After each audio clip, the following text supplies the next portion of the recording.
Ito guys, gawa tayo ng adobong pato. Hindi ko na pinakita yung pagpatay guys, baka maano tayo. Yan na guys, salisan na lang natin ng balahibo.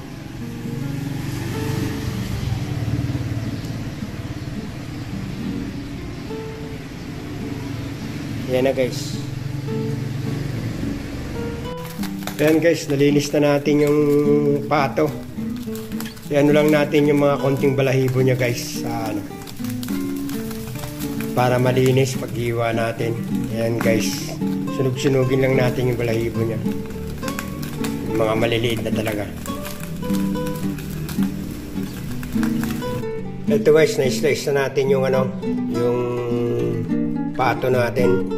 Ito yung mga laman loob, sasama natin sa pag-pressure cooker guys. Pressure cooker muna natin for 30 minutes, saka natin igisa. Ito na guys, nakapwesto na sa pressure cooker. Nilagyan ko lang ng ng bawang, sibuyas, saka luya. Pressure natin until 30 minutes. Tapos soy sauce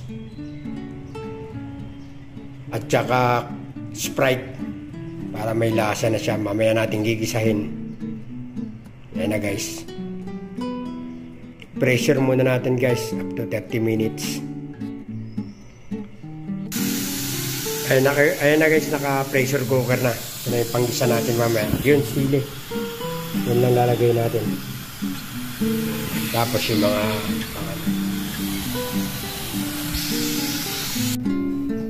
ito na guys, yung pressure cooker natin for 30 minutes. Ayan, magigisa na tayo guys. Ayan, butter gagamitin natin. Ready na rin yung kawali natin guys. Start na natin yung gisa mga guys. Ito na guys, finished product. Adobong pato.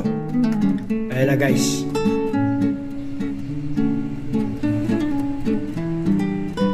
Thank you for watching mga guys.